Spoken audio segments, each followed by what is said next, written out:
Dear students, today will deal with another topic of molecular basis of inheritance. और ये बहुत बहुत ज़्यादा इम्पॉर्टेंट टॉपिक है और ये है डीएनए रेप्लिकेशन, कि कैसे डीएनए डुप्लीकेट करके अपनी कॉपीज़ बनाता है। तो इसमें मैं आपको सबसे पहले तो बहुत बेसिक सा बताना चाहती हूँ कि डीएनए की जितनी भी एक्टिविटीज़ होती हैं वो सेल के अंदर है, क्योंकि ये सेल है और जो सेल है, सेल के अंदर न्यूक्लियस है और इस न्यूक्लियस में डीएनए प्रेजेंट होता है, जो कि सेलुलर एक्टिविटीज़ जितनी भी होती हैं उन सबको रेगुलेट भी करता है और कंट्रोल करता है। तो ऐसा क्या बात है डीएनए के अंदर जिसकी वजह से ये सारी एक्टिविटीज़ को कंट्रोल कर पाता है? वो है इसकी यूनिक स्ट्रक्चर। देन सेकेंडली, एक और इम्पॉर्टेंट फैक्टर क्या होता है कि जैसे सेल रिप्रोड्यूस करे, मीन सेल डबल होता है, और उसी टाइम क्या होगा, जो डीएनए है it also duplicate itself to distribute equally to the daughter cells. अगर डीएनए को देखते हैं तो डीएनए सिंपली अगर आप इसकी डेफिनेशन भी करते हो तो हम बोलते हैं कि DNA it is carrier of genetic information. तो डीएनए को दो फंक्शन परफॉर्म करने पड़ते हैं, एक हीट्रोकैटालिटिक और दूसरा ऑटोकैटालिटिक। ऑटो नाम से पता चलता है सेल्फ, सेल्फ मतलब अपने आप की अपनी कॉपीज बनानी। सो ऑटोकैटालिटिक फंक्शनिंग डीएनए क्या होता है कि डीएनए अपनी ही सिंथेसिस को डायरेक्ट करता है, and then such function of DNA is called as autocatalytic function and replication. On the other hand, second property जो second function होता है इस genetic carrier का, वो होता है heterocatalytic। heterocatalytic में क्या होता है कि when DNA directs a synthesis of chemical molecules other than itself, अपने के अलावा, ये जब आरएनए बनाता है जिसको हम ट्रांसक्रिप्शन कहते हैं, या फिर जब ये प्रोटीन बनाता है जिसको हम ट्रांसलेशन कहते हैं, तो ये कौन सी प्रॉपर्टी को कवर करता है? हीट्रोकैटालिटिक प्रॉपर्टी ऑफ द डीएनए। अब जब हम बात करते हैं कि ये सारा प्रोसेस कैसे होता है, तो उस केस में आता है कि process of DNA duplicates itself is called replication of DNA. यहाँ पे भी फिर से देखो, बार बार ये इस फिगर में दिखाया डीएनए डॉटर डीएनए, लेकिन इसमें आप देखो एक ग्रीन कलर का स्टैंड है और एक ब्लू कलर का। इसके बारे में हम आगे बताएंगे कि कौन सी टाइप ऑफ रेप्लिकेशन होता है जिससे ऐसे डॉटर डीएनए बनते हैं। बेसिकली अगर हम चेक करते हैं तो रेप्लिकेशन का क्या मतलब होता है कि एक डीएनए से टू कॉपीज उसकी और दोनों आइडेंटिकल कॉपीज बनती हैं। और in eukaryotic organisms replication of DNA takes place only once in the cell cycle और it occurs in the S phase of the interphase. Class 11th में आपने पढ़ा था, ये सेल साइकिल की स्ट्रक्चर है। सेल साइकिल में अगर हम देखते हैं डिफरेंट फेजेस होते हैं, G1 फेज, G0 इधर को साइड में हाइड हो गया है, G1 phase, S phase, G2 phase and mitosis. Now G1 phase में क्या होता है कि जितना भी डीएनए सिंथेसिस के लिए डुप्लीकेशन और सेल के लिए कंटेंट चाहिए होता है उसकी प्रेपरेशन होती है। एस फेज में सिंथेसिस ऑफ डीएनए होता है, मीन्स जो सारे 46 क्रोमोसोम्स जो है उसका डीएनए रेप्लिकेट करता है। G2 फेज जो है अपने आप को प्रिपेयर करती है माइटोसिस के लिए, डिवीजन के लिए, और जो भी रिपेयर्स होती हैं। और यहाँ पे ये दिखाया देखिए, माइटोसिस में कैरियोकाइनेसिस और साइटोकाइनेसिस होता है। तो ये इंटरफेस पूरा इतना दिखाया इन सब में। फिर अगर हम चेक करें कि किस फेज में डीएनए रेप्लिकेशन हो रही है, तो S phase of the interphase में। और नेक्स्ट आता है डीएनए रेप्लिकेट कैसा करता है? Through the semi conservative mode of replication. अब नेक्स्ट ये जो मॉडल है semi conservative mode of replication जो हम आगे आपको एक्सप्लेन करेंगे, this was given by Watson and Crick. और वॉटसन और क्रिक ने ये बताया कि हम इसको डीएनए को जो रेप्लिकेशन जो हमने बताया कि और उसमें एंटी पैरेलल, मीन्स अगर ये दो स्टैंड है डीएनए के, एक 5 प्राइम टू 3 प्राइम है, दूसरा जो है वो 3 प्राइम टू 5 प्राइम है, ये तो एंटी पैरेलल हो गया। कॉम्प्लीमेंट्री में अगर यहाँ पे ए है तो यहाँ पे टी है, ठीक है, डबल बॉन्ड है। यहाँ पे जी है तो ट्रिपल बॉन्ड से सी आ जाता है। ओके, सो आपको साथ साथ में बेसिक्स का होना, पता होना बहुत ज़रूरी है, तब हम रेप्लिकेशन को बहुत इजीली स्टडी कर पाएंगे।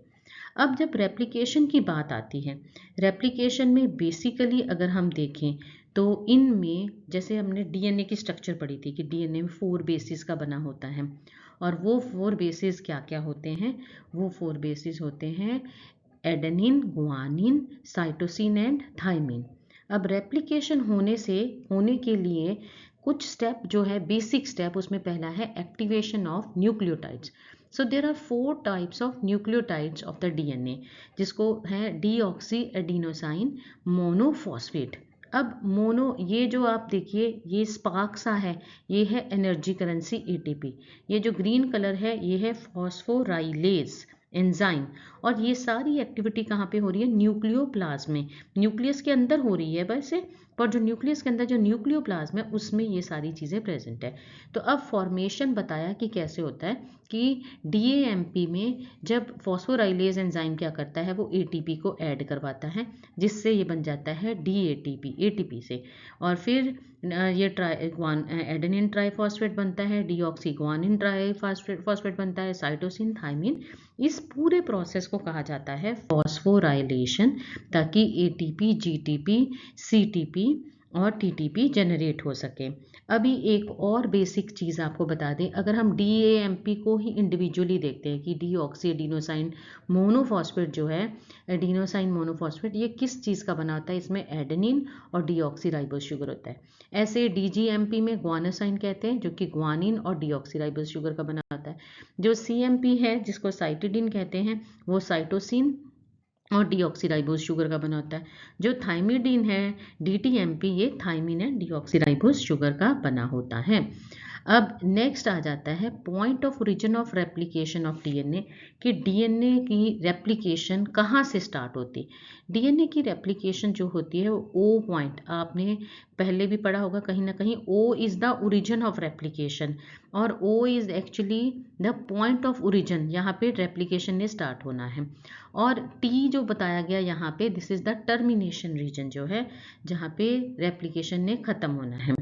और यहाँ पे एक फीचर ये आ जाता है कि जो रेप्लिकेशन ऑफ डीएनए है, वो अगर आप चेक करेंगे तो प्रोकैरियोट्स में तो एक रेप्लिकॉन बनता है। मीन्स एक रेप्लिकॉन क्या, जैसे अभी आपको ये रेप्लिकॉन्स दिखाए कि एक जगह ओरिजिन होगा और साथ ही साथ यहाँ टर्मिनेट होगा, तो ये एक रेप्लिकॉन है।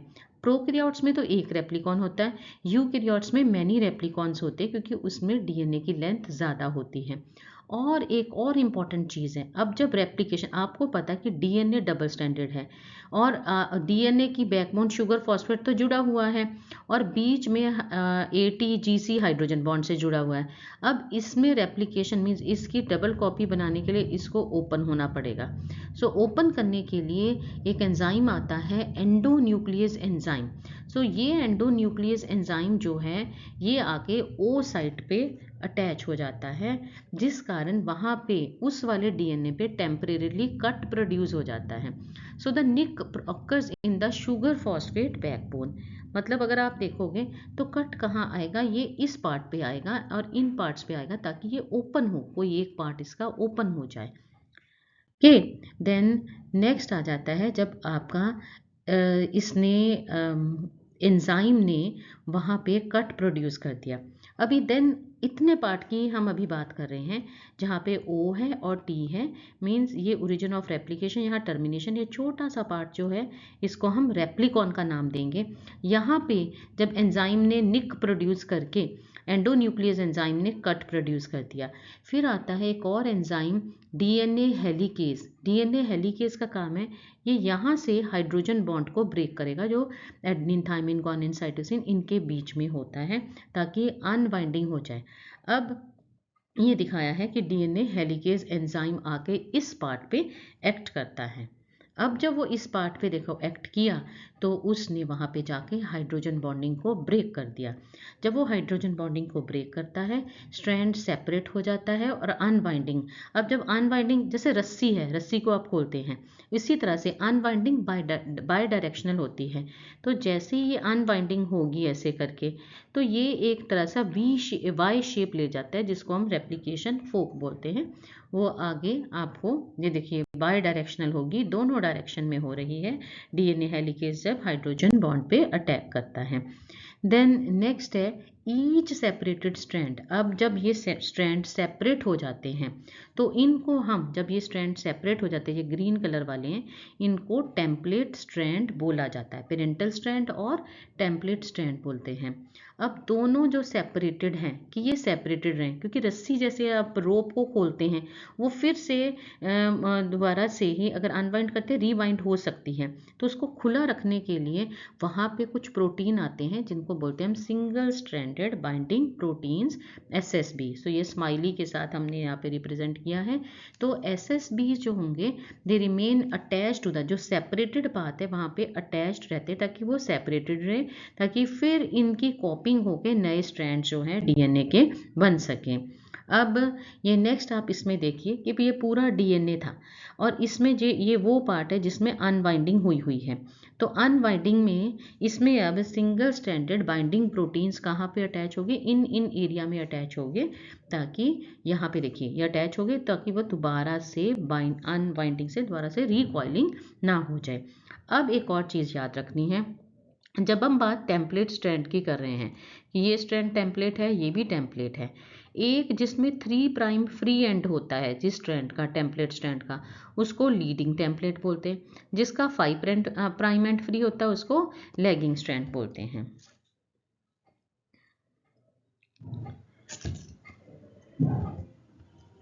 तो अब स्ट्रैंड को SSB जो थे, सिंगल स्ट्रैंडेड बाइंडिंग प्रोटीन ने तो इसको खोलने नहीं दिया। अब क्या स्टार्ट कैसे होगा, स्टार्ट के लिए एक स्मॉल सेगमेंट ऑफ DNA आता है जो कि इसके कॉम्प्लीमेंट्री होता है, ओरिजिन वाला जो ओराई साइट होती है या ओरिजिन ऑफ रेप्लिकेशन का, उसको बोला जाता है RNA प्राइमर। और इधर से मैंने जैसे आपको बताया कि जो लीडिंग स्ट्रैंड होता है टेम्पलेट का, तो जो न्यूली सिंथेसाइज्ड DNA ने बनना है वो हमेशा 5 प्राइम टू 3 प्राइम एंड बनता है। जो लीडिंग स्ट्रैंड टेम्पलेट है उसमें ये लीडिंग स्ट्रैंड बनेगा न्यूली सिंथेसाइज्ड DNA का, और ये जो लैगिंग स्ट्रैंड है इसमें छोटे छोटे पीसीस में DNA बनता है। ये इन पीसीस को कहा जाता है ओकाजाकी फ्रेगमेंट्स। अभी आप ध्यान से इसमें देखें, इस क्वेश्चन में आप देखें, जैसे ये पेरेंटल स्ट्रैंड है, तो पेरेंटल स्ट्रैंड में आपको यहाँ पे रॉन्ग बाइंडिंग अगर देखो GC डबल, ये ट्रिपल बॉन्ड है, तो ये यहाँ पे रॉन्ग बाइंडिंग हुई हुई है। नेक्स्ट इज रेप्लिकेशन फोक, कैसे वो ओपन हुआ, ये पूरा एक बार से फिर से डायग्राम में बताया गया कि कैसे ये रेप्लिकेशन फोक बना। ये 5 प्राइम एंड अगर है तो ये लैगिंग टेम्पलेट है, इधर लीडिंग टेम्पलेट है, इधर लीडिंग स्ट्रैंड को कॉन्टिन्यूस स्ट्रैंड बोलते हैं। छोटे छोटे पीसीज में देखो ये RNA प्राइमर है। अभी हम आपको और बताएंगे, यहाँ पे एक चीज़ मिसिंग है, एक एंजाइम के बारे में, कि इनकी सारी फॉर्मेशन में एक्चुअली हेल्प कौन करता है, सिंथेसिस ऑफ न्यू स्ट्रैंड में। अब है कि ईच सेपरेटेड जो स्ट्रैंड है it acts as a mould और template, again and again same thing. देखो आपकी क्लैरिफिकेशन के लिए हम दे रहे हैं कि leading template, leading strand, continuous strand, इसका लीडिंग टेम्पलेट होगी 3 prime to 5 prime, newly synthesise हमेशा 5 प्राइम टू 3 प्राइम में होगी। Then next is about the RNA primer. RNA primer जो है वो 3 prime end of the template का 3 प्राइम एंड जो होगा, तो अगर आपका टेम्पलेट जो है ये 3 प्राइम टू 5 प्राइम एंड है, तो RNA हमेशा 3 प्राइम एंड पे ही अटैच होता है, और उसके सीक्वेंसेस यहाँ के कॉम्प्लीमेंट्री होते हैं। कॉम्प्लीमेंट्री समझते हो, A with T and G with C। Okay, so these nucleotide molecules bind to the complementary sequences, वही सारा दिखाया, ATGC के साथ बाइंडिंग होती है RNA प्राइमर, और वही चीज़ फिर से रिपीट हुई। यहाँ पे आप चीज़ देखिए कि जो नया न्यूली सिंथेसाइज्ड भी होता है उसमें भी इंटरकनेक्टेड होते हैं ये न्यूक्लियोटाइड, जुड़े किसके साथ होते हैं आगे, ये फॉस्फोडाइस्टर बॉन्ड के साथ, ये पॉलीन्यूक्लियोटाइड स्ट्रैंड बना देते हैं। अब इस प्रोसेस को सारी को, ये कौन है जो इन GTP, ATP, CTP, TTP को इनके साथ कॉम्प्लीमेंट्री के साथ बाइंड करवा रहा है, there is an enzyme which is known as DNA polymerase. So DNA polymerase enzyme, ये येलो कलर से जैसे दिखाया है, ये हेल्प कर रहा है ताकि न्यूली कॉम्प्लीमेंट्री स्ट्रैंड जो बन जाए वो हमेशा again and again it is set कि वो 5 प्राइम टू 3 प्राइम डायरेक्शन में बनता है।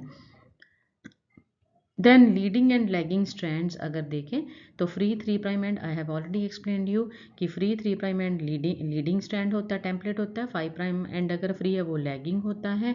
और जो लीडिंग स्ट्रैंड होता है उसमें कंटिन्यूसली डीएनए नया न्यूली सिंथेसाइज बनता है, और जो लैगिंग होता है उसमें डिसकंटिन्यूसली बनता है, और उनको हम ओकाजाकी फ्रेगमेंट्स कहते हैं। और ओकाजाकी फ्रेगमेंट्स क्यों कहते हैं कि जिस साइंटिस्ट ने इनके बारे में बताया था उसका नाम ही ओकाजाकी था। अब बात आती है कि जो ओकाजाकी फ्रेगमेंट्स के बीच में गैप है, ये gap actually DNA ligase enzyme join कर देता है। सो आरएनए प्राइमर्स में फाइनली डीएनए पॉलीमरेज जो है, एक और टाइप होता है डीएनए पॉलीमरेज का जो इनको रिमूव करता है। प्रोकैरियोट्स में उसको हम डीएनए पॉलीमरेज 1 बोलते हैं, यूकैरियोट को हम डीएनए पॉलीमरेज अल्फा कहते हैं। सो आपने कितने एंजाइम्स का नाम याद रखना। जब ये अनबाइंडिंग की निक प्रोड्यूस किया था तो एंडोन्यूक्लियस एंजाइम ने किया था। इसको ओपन किसने किया? हेलिकेज एंजाइम में, ताकि ये एक रेप्लिकेशन फोक की फॉर्म में आ जाए। रेप्लिकेशन फोक स्टेबल रहे, एसएसबी इसको स्टेबल रखते हैं। और आरएनए प्राइमर जो है वो इसके साथ अटैच हो जाए अपने टेम्पलेट स्ट्रैंड्स के साथ। तो और एटीजीसी में आपस में कॉम्बिनेशन कौन करवाता है? वो डीएनए पॉलीमरेज एंजाइम करवाता है। लेकिन जो बीच में गैप्स आ जाते हैं ओकाजाकी फ्रेगमेंट्स के, या फिर जब आरएनए, क्योंकि इसका चाहे वो लीडिंग स्ट्रैंड है या लैगिंग स्ट्रैंड्स है, स्टार्ट जो है वो प्राइमर ही करता है। प्राइमर रिमूव हो जाए, गैप को कौन अटैच करवाता है? DNA ligase. और आरएनए प्राइमर को रिमूव कौन करता है?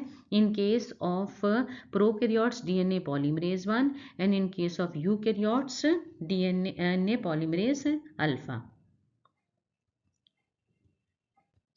ओके, सो फाइनली एक और एंजाइम आता है डीएनए गायरेज।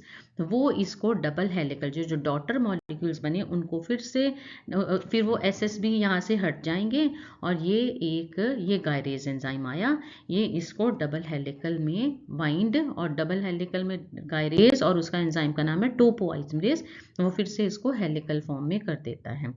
अब आप देखिए यहाँ पे 2 डॉटर डीएनए मॉलिक्यूल बन जाते हैं at the end of replication, और ईच डॉटर में आप देखिए एक जो है वो डॉटर पेरेंटल स्ट्रैंड है और एक डॉटर स्ट्रैंड है, न्यूली सिंथेसाइज जो स्ट्रैंड है।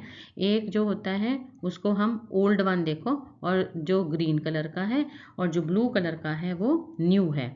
सो 50% आप देखोगे इस डीएनए में this contribution by mother DNA. That's why such kind of replication is known as semi conservative. अब ये हाइपोथेसिस थोड़ा सा आपको थोड़ा बताना है कि सेमी कंजर्वेटिव में क्या होता है। Semi conservative hypothesis was given by Watson and Crick.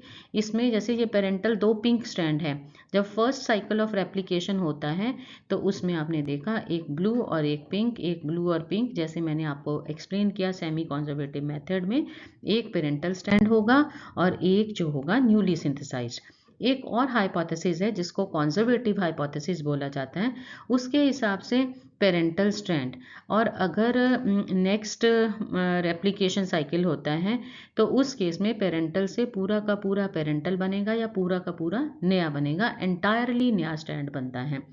Means देखिए, propose that entire DNA molecule, पूरा का पूरा डीएनए मॉलिक्यूल एक टेम्पलेट की तरह काम करता है, और उसके साथ एक entirely new one double standard DNA बन जाता है। थर्ड हाइपोथेसिस था जिसको कहते हैं डिस्पर्सिव हाइपोथेसिस। डिस्पर्सिव में टुकड़ों में है, पीसीज में है, कि पेरेंटल स्ट्रैंड जो है उसके कुछ पीसीज होंगे, कुछ न्यूली स्ट्रैंड के होंगे।